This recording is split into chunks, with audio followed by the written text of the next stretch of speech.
Here I am to worship, here I am to bow down, here I am to say that you're my God.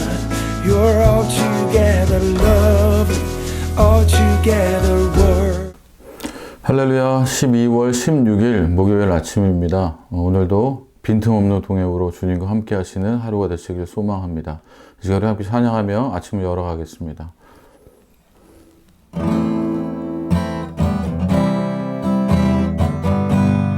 주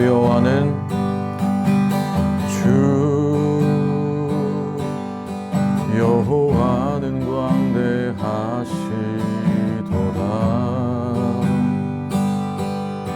그 거룩한 하나님 성에서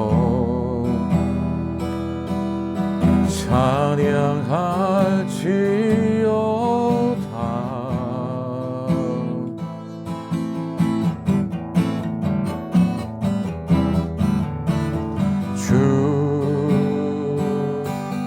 승리 우리에게 주셨도다. 모든 원수 물리치셨네.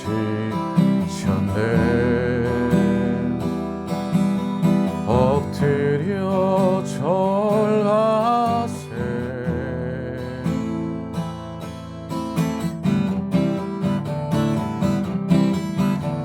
다주의 크신 이름 높이며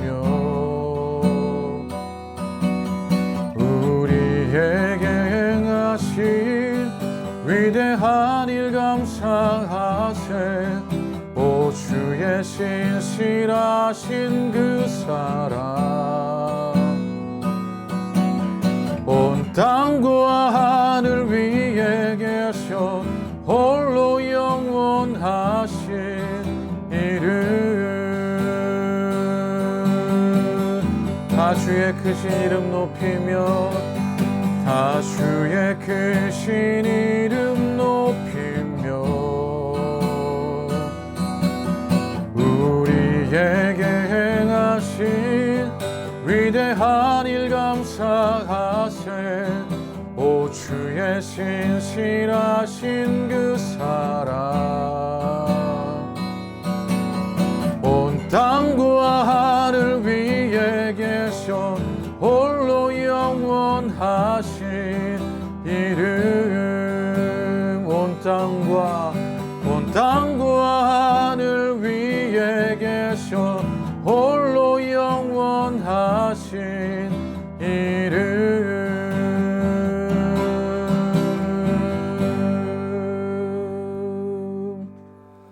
아멘.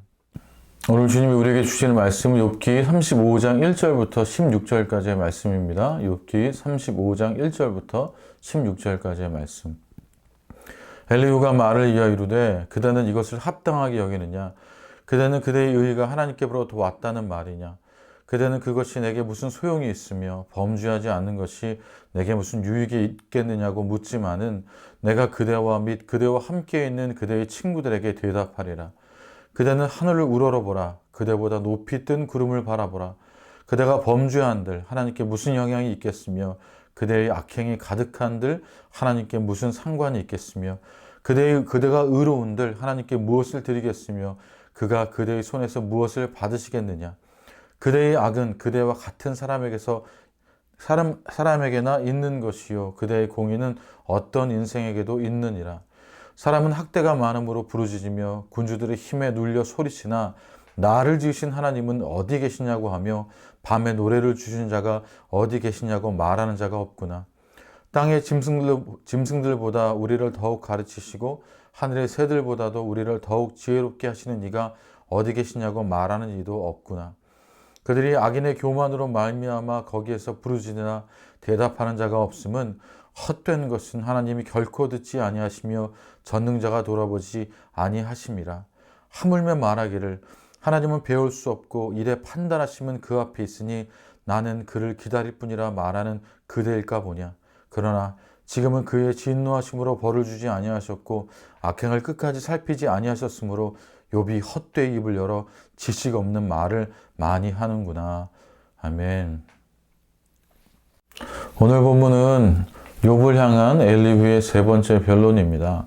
35장은 크게 두 개의 단락으로 되어 있는데 1절부터 8절까지 한 단락, 그리고 9절부터 16절까지 한 단락으로 나눠져 있습니다. 첫 번째로 1절부터 8절까지 단락을 살펴보면 먼저 3절에 엘리후는 욥의 문제점에 대해서 이렇게 지적합니다. 그대는 그것이 내게 무슨 소용이 있으며 범죄하지 않는 것이 내게 무슨 유익이 있겠느냐고 묻지만은, 의를 행했다고 말하면서 하나님에게 아무 도움을 받지 못했다는 것은 그 사람이 순수한 의를 행하지 않았기 때문이라는 것이 바로 엘리후의 논리입니다.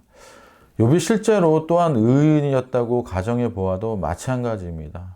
엘리후의 논리에서는 피조물에 불과한 인간의 의로움과 죄악이 창조주에게 영향을 줄 수 없다는 것이 바로 엘리후의 주장입니다. 1절부터 8절까지의 엘리후의 논리를 쉽게 좀 말로서 설명하면 이렇습니다. 의롭게 살기 위해 애써봤자 완전해질 수 없고, 죄를 지어봤자 하나님에게 영향을 줄 수 없다.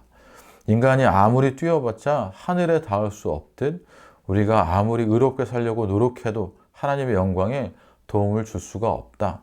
있는 힘껏 돌멩이를 던져도 하늘은 여전하고 구름은 자기 갈 길을 가듯 우리가 죄를 지었다고 하나님의 영광을 가릴 수는 없는 것이다. 의로운 사람이라고 인정받기 위해 뛰다간 자기 힘만 빠질 것이다.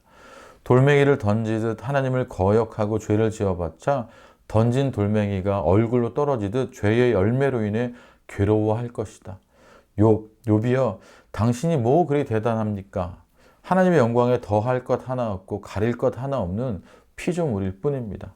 그러니 무의미한 이런 논쟁을 그만두고 겸허히 상황을 받아들이십시오. 제발 이 쓸데없는 논쟁을 멈추고 우리 말 좀 들으십시오. 또한 이어지는 9절부터 16절까지의 두 번째 단락은 대답을 기대하지 말라고 이야기합니다. 이 또한 쉽게 풀어 설명하면 다음과 같습니다. 당신만 특별하다고 착각하지 마세요.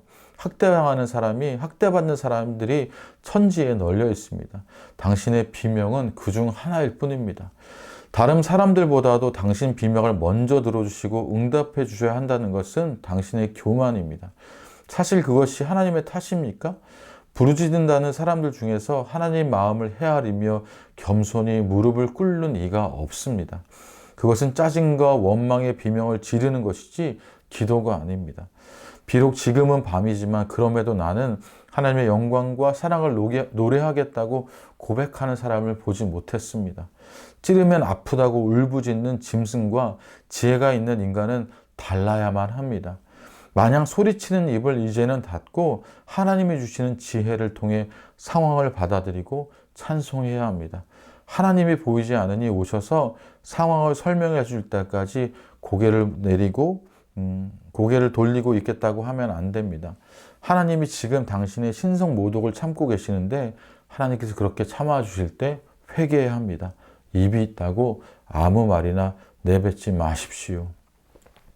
어려운 가운데 욥에게 참 상처가 되는 말입니다. 언뜻 보면 엘리후의 논리가 참 맞는 일 같지만 욥이 듣고 싶었던 이야기는 이러한 정교한 신학 논쟁이 아닙니다. 그래서 욥은 19장 21절과 21절에서도 이렇게 말합니다. 나의 친구야, 너희는 나를 불쌍히 여겨다오. 나를 불쌍히 여겨다오. 하나님의 손이 나를 치셨구나. 너희가 어찌하여 하나님처럼 나를 박해하느냐.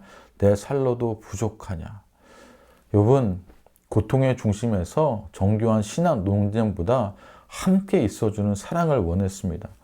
엘리후는 한 사람의 고난을 논리적으로 설명하기 위해 애쓰고 있습니다. 처음에는 순수한 동기로 시작했을지 모르지만 지루한 논쟁들을 주고받음으로 해서 욥의 고통은 잊어버리고 맙니다.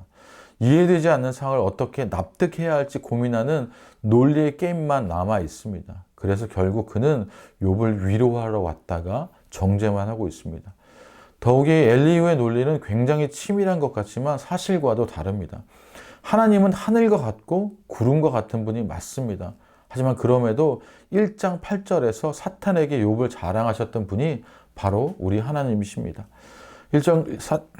욥기 1장 8절을 보면 여호와께서 사탄에게 이르시되 내가 내 종 욥을 주의하여 보았느냐 그와 같이 온전하고 정직하여 하나님을 경외하며 악에서 떠난 자는 세상에 없느니라. 욥을 특별히 여기시며 자랑스러워하셨던 하나님이시기에 이토록 힘든 상황에서 욥이 하나님을 기다리는 것은 자연스러운 모습입니다. 우리는 욥기의 마지막을, 그 엔딩을 압니다. 결국 하나님은 오실 것입니다. 욥은 하나님과의 대화를 통해 진정한 회개와 회복을 경험할 것입니다.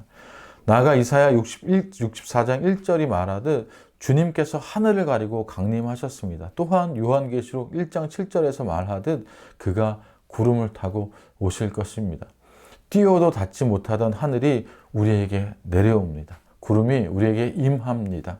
울부짖으며 원망하는 욥의 삶 중심에 십자가를 꼽으시며 엘리 엘리 라마 사박다니 나의 하나님 어찌하여 나를 버리셨나이까 라고 외치며 욥과 함께 그리고 우리와 함께 울어주십니다. 그것이 은혜입니다. 그 은혜가 반드시 우리에게 올 것입니다.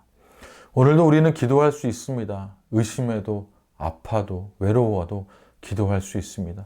마음을 쏟아낼 때 반드시 하나님의 응답은 올 것입니다. 동시에 우리는 타인에 대해 논리로 그들을 정죄하라는 것을 멈추고 그저 불쌍히 여기며 옆에 있어 줘야만 합니다. 우는 자들과 함께 울어주는 눈물이 우리 삶 가운데 필요합니다. 내 생각에 맞고 또 참견하고 싶고 싶어도 한 번 더 기다려보는 것. 내가 아무리 옳다 해도 그의 아픔들을 함께 들여다보며 함께 기다려주는 것. 이것이 하나님께서 마음과 정성을 다하여 심어주신 자리에서 자신을 부인하고 자기 십자가를 지며 은혜의 통로가 되는 것입니다. 지금은 35장입니다. 38장에서 하나님은 욥에게 말씀을 시작하십니다. 조금만 더 침묵하며 우리가 함께 옆에서 울어줄 수 있기를 바랍니다. 말씀을 마무리합니다. 여러분 인생이 지금 여전히 35장에 머물러 계십니까? 38장까지 얼마 남지 않았습니다. 여러분들 혹여라도 눈물 가운데, 외로움 가운데, 아픔 가운데 있다면 주님의 그때를 기다리시면서 함께 주님을 고대하십시오.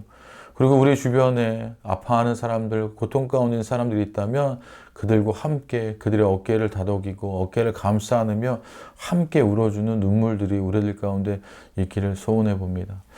우리 함께 기도하며 나아갑시다. 주님, 고통 가운데 있을 때 우리가 낭망하지 아니하고 우리의 아픔들이 어디서 시작됐는지 우리가 그것을 들여다보기보다 먼저 그 하나님의 임재들을 사모하며 나아가는 일들이 있도록 주님 도우십시오. 그렇게 주님을 고대할 수 있기를 원합니다. 주님 안에 갈망할 수 있기를 원합니다.